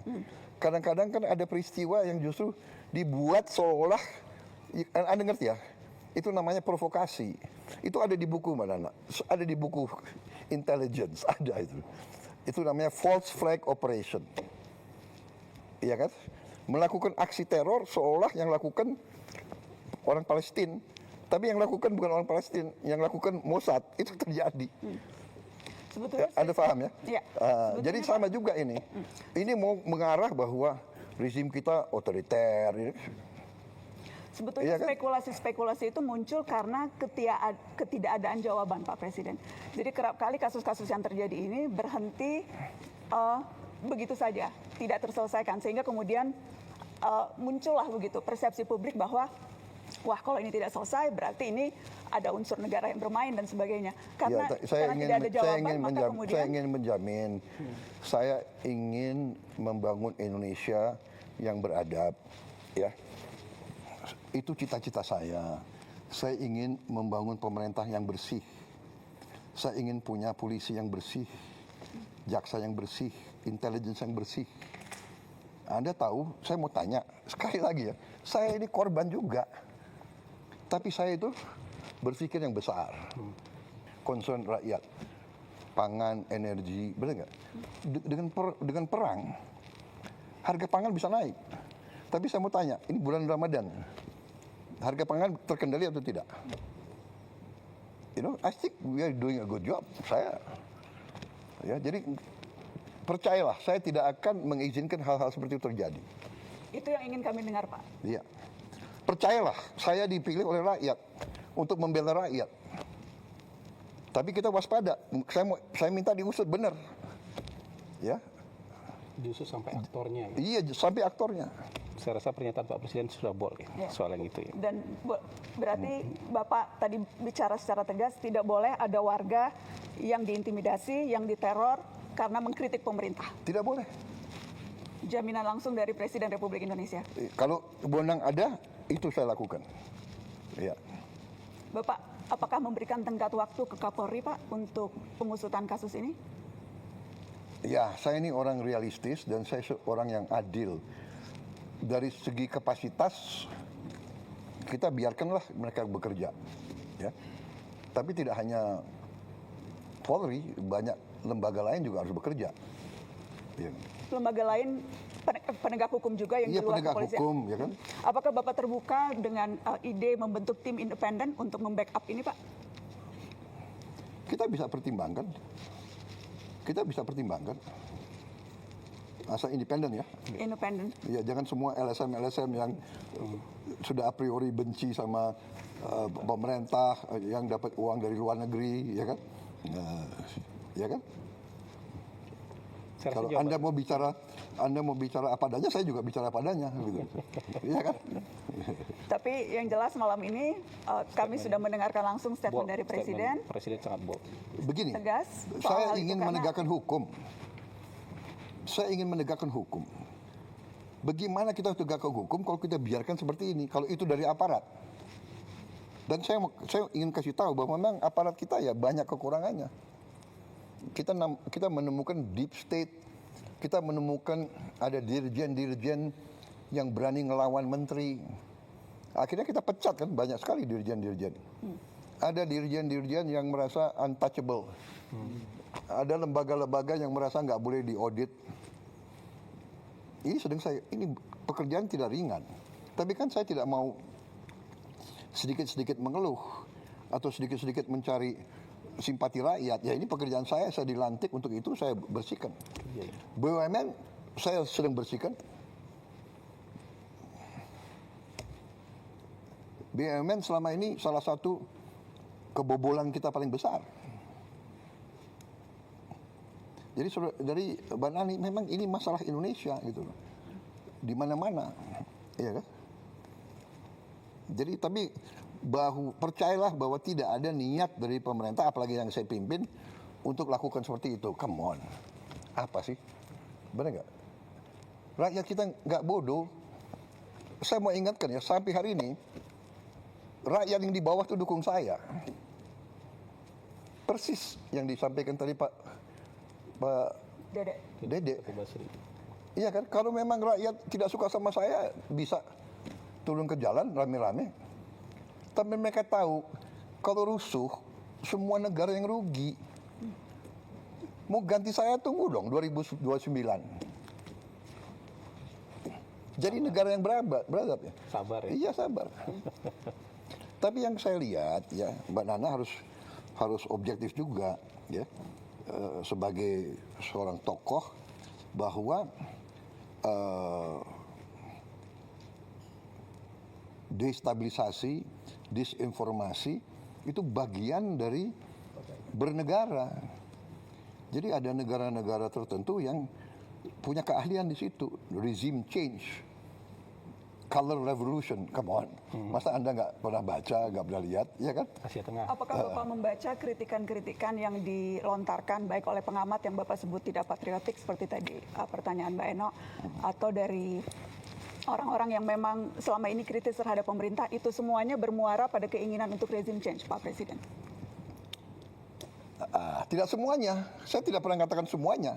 Sebagian Tapi besar. ada, oh jelas ada. Ya kan, jadi begini. Bagaimana Bapak membedakan itu, Pak? Mana yang menurut Bapak memang ini sudah keluar jalurnya, sudah saya ingat begini. istilah Bapak makar waktu dulu bulan Agustus ada demo, dan mana yang memang ya ini sesuatu yang Ya kan, yang wajar. Jelas waktu Agustus ya jelas makar, dia mau bakar gedung DPR, kantor gubernur. Institusi pemerintahan mau dibakar, dia semakar, bikin kerusuhan, bawa bom molotov, ya kan? Tidak ada LSM yang ribut soal bom molotov. Banyak yang Ada yang protes nggak? menyampaikan, banyak Pak yang Jujur lah. protes, banyak yang Nggak, protes. come on, sudahlah. Banyak yang protes. Jujur, buka rekam jejaknya, rekam digitalnya. Tetapi Untuk dalam ya, round satunya kita cukupkan dulu ya. Enggak, biar aja. Biar aja, ayo silakan. Oh, iya, kata silakan. Bapak Presiden Ya, biar ya, biar Oh hidup. iya, nggak apa-apa. Ini kesempatan Dalam- bagi saya jawab. Ini Boleh nggak? menarik. Betul Pak. Oh iya. Terima kasih kesempatan. Ada yang ribut nggak soal bom molotov? Banyak Pak yang Aduh, Banyak come yang on, ribut. nggak objektif. Banyak yang Nggak ada. Bapak, dan- Ada yang ribut nggak gedung DPR mau dibakar? banyak Pak, pemberitaan come media on. juga banyak soal itu. Nggak ada itu. Pemberitaan waktu media banyak soal itu, sedikit. banyak yang mengecam. Iya, saya hormati itu, silakan. Tapi begitu bakar-bakar itu kriminal. Iya. Tapi kenyataannya Pak, ratusan yang ditangkap kemarin itu kebanyakan justru mahasiswa. Ada satu penelitian yang menyebut terbesar sejak zaman reformasi penangkapan yang terjadi pada mahasiswa dan aktivis, Pak. Tetapi provokatornya atau siapapun yang bertanggung jawab, aktor yang menyuruh dan sebagainya, itu tidak pernah terungkap, alih-alih dibawa ke pengadilan, Pak Presiden. Ya itu tantangan kita harus cari. Saya baru menjabat berapa tahun? 1,5 tahun. 1,5. Masih ada waktu untuk saya membuktikan? Kami tunggu pembuktian itu, Pak Presiden. Kami tunggu pembuktian itu. Iya. Hah? Jumlah koruptor yang saya tangkap berapa? Come on, ya kan? Percaya, saya sumpah untuk membela rakyat saya. Saya pertaruhkan jiwa saya berkali-kali. Saya tidak rela. Saya tinggalkan negara ini nanti pada saat saya dipanggil Tuhan. Saya tidak rela ini jatuh ke tangan maling-maling, bandit-bandit. Saya tidak rela. Baik, Pak. Ya. Dari Mbak Nana cukup dulu. Sebetulnya masih ingin panjang, cuma masih Nanti banyak round 2 ya, lain. nanti round 2 ya. Karena masih ada Bang Bosman Mardigu yang belum berbagian. Saya mau menjawab itu dengan sangat gamblang. Oh, sangat gampang. Saya senang. Apa saja. Ya. Kalau boleh, saya ingin menyambung satu pertanyaan terkait tadi komunikasi. Tapi saya kira Pak Mardigu belum. Mardigu dulu ya. Pak Mardigu udah nahan. Siap. Udah nahan dari tadi. Soalnya ini orang baru ini. Sabar Pak. Iya. Kayaknya tadi mengumpulkan semua pertanyaan-pertanyaan mau dirangkum jadi sebuah pertanyaan yang Enggak apa-apa, silakan. Debat itu bagus, ya kan? Terima kasih Pak Presiden yang terhormat. Ini undangan pertama saya ke sini, mudah-mudahan bukan yang terakhir Pak. Jadi bagi saya blessing sekali ketemu Bapak, saya bisa mengungkapkan banyak hal. Di sosial media saya sangat aktif sekali dan sangat banyak data yang saya perlukan dan data dari Bapak yang tentunya saya perlukan. Dan saya bertanya tentang geopolitik, di mana kapasitas saya lagi minatnya di sana. Bapak melaksanakan Mukadimah itu melakukan perdamaian dunia, karena salah satu di undang-undang kita di Mukadimah adalah menjalankan perdamaian dunia. Dan Bapak sering mengajukan menjadi juru damai. Tapi kita tahu Pak, juru damai itu kita harus punya alat tekan Pak. Kita juga harus alat tawar atau apa istilahnya, bargain power atau deterrent power Pak, gitu ya. Nah, sewaktu Bapak join BOP, alat tekan kita apa Pak? Alat tawar kita apa Pak? Karena waktu itu belum perang, Israel dan Amerika belum perang. Sekarang sudah perang Pak. Nah, yang saya tetap fokus, selama Bapak punya alat tawar, kita bisa menjadikan tools itu sebagai penekan untuk perdamaian. Tapi kalau tidak ada Pak, apakah Bapak masih akan terus bertahan di BOP karena udah jadi board of war atau bagaimana Pak? Baik, terima kasih. Jadi saya jelaskan ya. Saya jelaskan dalam konteks situasi sesudah 7 Oktober tahun 2023. 7 Oktober 2023. Terjadi serangan oleh Hamas Ya. Oh, di alam yang dan pembalasan dari Israel yang luar biasa. Betul. Bisa dikatakan gila-gilaan ya. 7 Oktober 2023 Bapak. Jadi 2024, 2025 Terus. dihabisin rata Gaza. 80% rata. 70.000 diperkirakan mati. Orang tua, perempuan, anak kecil tidak bersenjata. Apa yang kita bisa buat untuk hentikan itu? Kita coba dengan segala cara, ya. Akhirnya kita dengan berbagai cara kita negosiasi, kita kirim bantuan. Indonesia termasuk yang paling banyak kirim, termasuk ya salah satu. Tapi yang lain negara-negara Arab yang kaya-kaya juga pasti kirim bantuan yang lebih banyak ya. Tapi kita kirim Hercules banyak sekali. 3 Hercules pasar. Kita kirim kapal rumah sakit 2. Nah, di situ negara-negara Arab dan yang berurusan itu akhirnya kan sebagian dari mereka punya hubungan baik sama Presiden Trump Amerika. Mereka semua mendesak Amerika, tolonglah hentikan penghancuran Gaza ini. Dan saya di berbagai forum saya juga mengatakan bahwa di sini adalah the moral decline of the West. Ya, bahwa negara Barat, waktu itu Amerika sama Eropa jadi satu masih selalu mengajarkan kepada kita HAM, selalu mengajarkan kita demokrasi. Saya jarang dengar itu LSM yang kritik pemboman di Gaza itu. Maaf ya, aku boleh sindir juga kan. Kalau yang menyangkut negara Barat nggak mau, mereka terlalu banyak ya. Sekali lagi saya bukan anti Barat loh, tapi I know what's happening, you know. Jadi akhirnya Presiden Trump itu tadinya dia punya cita-cita ingin menjadi presiden yang bawa perdamaian. Betul. Ada Abraham Accords. Iya, iya. Dia sangat mengharapkan dia bisa menyelesaikan masalah-masalah dan dia bisa dapat Nobel Peace Prize. Nah, ini oleh rekan-rekan kita negara-negara Arab waktu itu dan Muslim bahwa kita ingin mendorong Presiden Trump untuk bisa neken Israel untuk hentikan. Karena kalau kita buka terbuka, kalau kita bisa terbuka, hanya Amerika yang bisa nahan Israel. Kemudian waktu di sidang umum PBB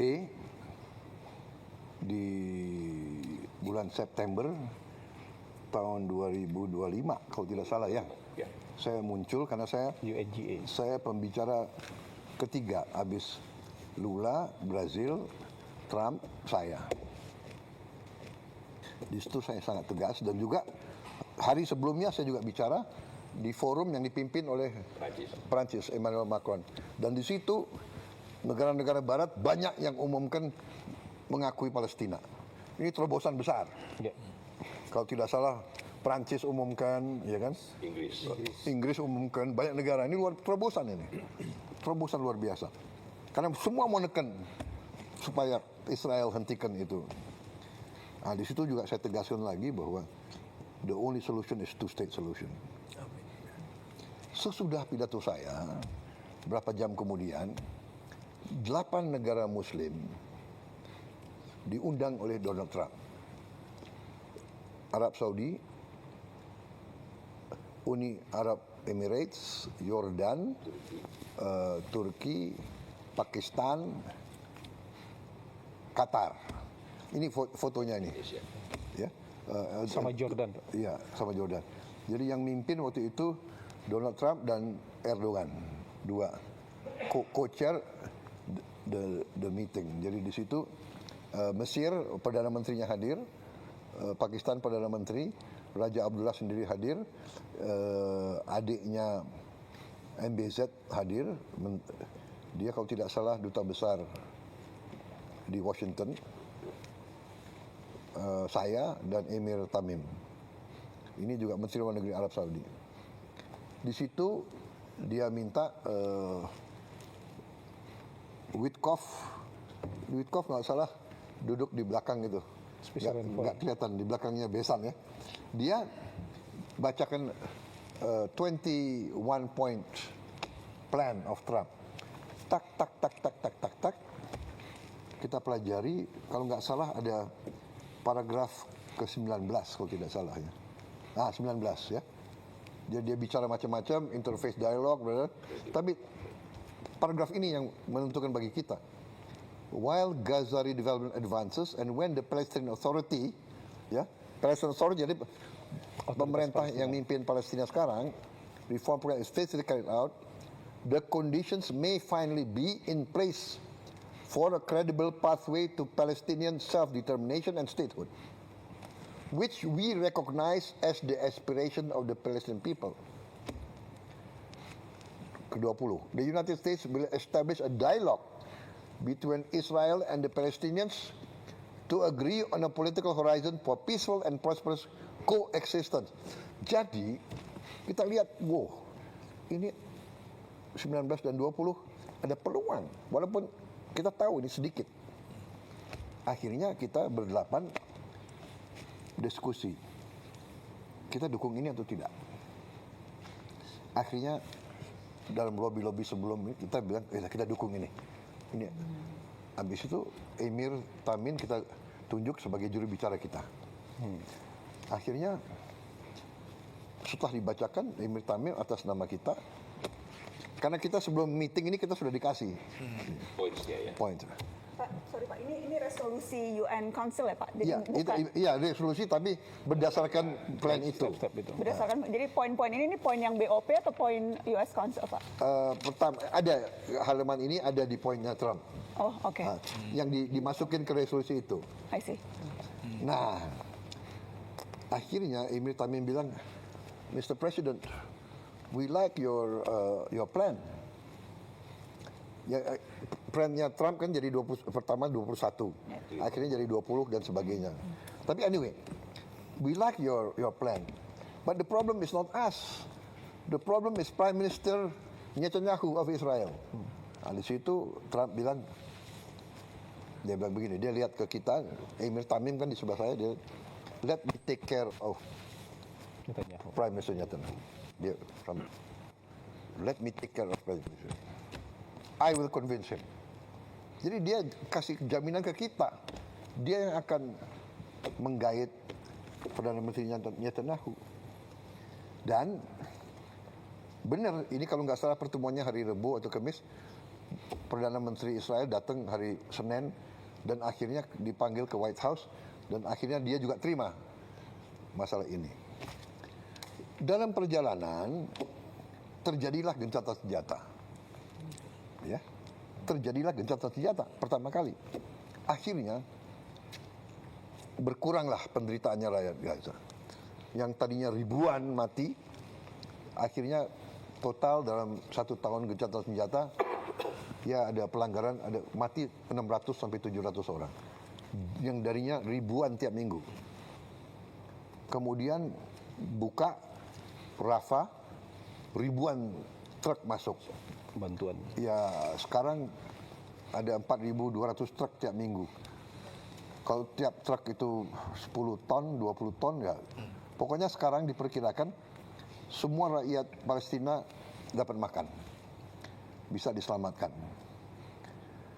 Ini fokus. Tiba-tiba ada konsep Board of Peace. Ya kan?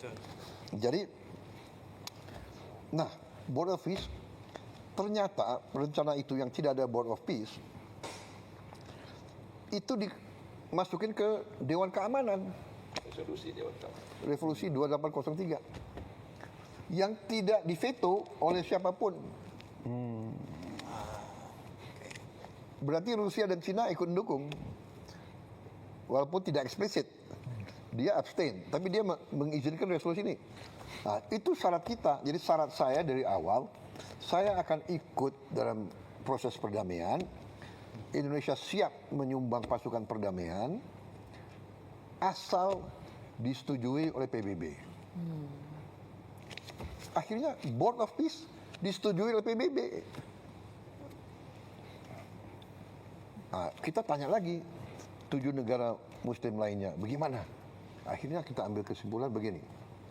Kalau kita di dalam, mungkin kita bisa pengaruhi dan membantu rakyat Palestina. Kita tahu, tidak gampang. If we are inside, maybe we can help. Dukung rakyat Palestina. Kalau di luar, Pasti nggak bisa. we cannot do. Jadi akhirnya kita putuskan, kita masuk. Oke. Kemudian itu statusnya. Dan saya mengatakan selama kita di dalam BOP bisa bantu perjuangan rakyat Palestina, kita akan berusaha. Begitu kita ambil kesimpulan tidak ada harapan dan kontraproduktif, kita menilai kita habis waktu, habis energi dan tidak menguntungkan kepentingan nasional bangsa Indonesia, kita keluar. Itu kesepakatan kita bertujuh, tapi saya sudah ambil keputusan. Saya tidak akan nunggu yang 7 negara lain. Kalau saya ambil keputusan, kalau saya ambil kesimpulan tidak ada manfaat, mereka sudah tahu saya akan keluar. Ya, jadi saya setuju benar sama yang dikatakan Pak Mardigu. We must have leverage. Kita harus ada posisi tawar. Saya tidak tahu kenapa Indonesia diajak. Kita agak jauh. Tapi mungkin karena kita dianggap salah satu negara Muslim yang besar. Ya, Turki besar, Pakistan besar. Walaupun kita jauh dari situ, kita diajak. Jadi ya saya menjalankan perjuangan bangsa Indonesia dari dulu. Kita selalu membela kemerdekaan Palestina. Dan itu mereka tahu. Dan saya selalu katakan dalam pembicaraan saya dengan tokoh-tokoh Barat, kita akan ikut. Dan kita siap kirim pasukan perdamaian, asal saya bilang, semua pihak setuju keterlibatan Indonesia. Pertama, tokoh-tokoh Palestina. Kedua, semua negara yang terlibat. Mesir, Yordan. Saya katakan tidak hanya Mesir, Yordan, dan bagi saya bilang, Mesir, Yordan, saya juga minta didukung oleh Arab Saudi, Qatar, UAE. Itu mitra-mitra kita kan yang baik. Dan saya juga mengatakan, de facto, Hamas harus menerima kita. Itu saya sampaikan. Karena we want to be a peacekeeping force. Kemudian oleh mereka, kita yang ikut di Board of Peace, itu dikasih kelonggaran. Namanya keterlibatan tiap negara diberi kesempatan sesuai dengan national caveats. Jadi keberatan-keberatan nasional boleh dihormati. Jadi kalau Board of Peace punya banyak kegiatan, negara X, kami mau ikut yang ini, kami nggak mau ikut yang ini. Itu boleh. Ikut serta dalam pasukan perdamaian juga begitu. National caveats. Kita tegas, kita tidak mau terlibat dalam aksi militer terhadap Hamas. Satu. Kedua, kita tidak mau terlibat dalam mengambil senjata di weaponization dari Hamas. Kita tidak mau ikut. Yang kita mau adalah menjaga rakyat sipil dari serangan manapun. Itu komitmen kita. Setelah terjadi perang begini, kita konsultasi, tapi de facto-nya adalah everything on hold. Ya, saya sudah umumkan. Menteri Luar Negeri sudah umumkan bahwa sekarang kita tangguhkan on hold. Kita tangguhkan semua sampai penjelasan lebih jelas. Ya, kalau memang tidak ada suasana damai, bagaimana kita terlibat? Ya, itu pertama. Tapi sekali lagi kita harus hitung benar apa yang bisa kita buat bantu rakyat Palestina. Karena kita memang sangat diharapkan. Rakyat Indonesia, bangsa Indonesia sangat diharapkan oleh orang Palestina. Bantuan kita, makanan kita, bantuan dari Basnas kita luar biasa, besar sekali. Kita siapkan Hercules, tapi barang-barangnya kan dari Basnas, dari rakyat Indonesia itu besar sekali pengaruhnya. Jadi situasi itu, Pak Mardigu. Jadi kita lihat, tapi ya akhirnya sekarang kita harus bertindak dengan sangat hati-hati. Jadi di hold dulu Pak ya? Oh jelas, sudah saya umumkan udah dari minggu lalu. Jadi kalau pasukan perdamaian atau bantuan ya Pak? Karena kan Pembicaraan kayak ini ya Pak. makan kan tetap diperlukan Pak. Iya. Kalau enggak kelaparan lagi kan Iya. ya. Kalau bantuan Ya, yang kita hold adalah pasukannya. Ya. pasukannya. Tapi bantuan pangan, rekonstruksi kan Ya saya kira itu jalan harus terus. jalan ya. Oke. Ketika Bapak bilang akan ada indikator yang Bapak gunakan untuk memutuskan apakah masih bermanfaat atau tidak posisi kita di dalam BOP, Pak. Iya. Apakah perang yang dimulai oleh Israel dan Amerika ini tidak bisa jadi indikator untuk kemudian memutuskan ya memang Board of Peace tidak lagi sesuai namanya karena bahkan justru memulai peperangan. Apakah itu indikator yang tidak cukup kuat untuk membuat Bapak memilih Iya, keluar? itu salah satu indikator yang sangat kuat. Tapi sekali lagi kan kita masih sinkronisasi dengan beberapa mitra-mitra kita di situ. Kita akan nanti tanya pendapat Mesir, Yordan, Turki dan sebagainya. Ya. Ya, kalau saya boleh usul Pak, Ya. ini karena penting sekali, karena kan semua orang juga bertanya soal ini. It will be unwise kalau kita directly relate masalah bantuan rekonstruksi Palestina dengan dinamika terbaru, karena di BOP kan urusan rekonstruksi Gaza, dan kita berpartner dengan begitu banyak negara yang lain, termasuk yang juga mendapat masalah tanpa sengaja walaupun tidak mau terlibat perang seperti Qatar, Uni Arab. Jadi mereka kan juga harus kita dengar. Karena kita bersahabat kepada semua. Baik, kita break sebentar bisa? Baik.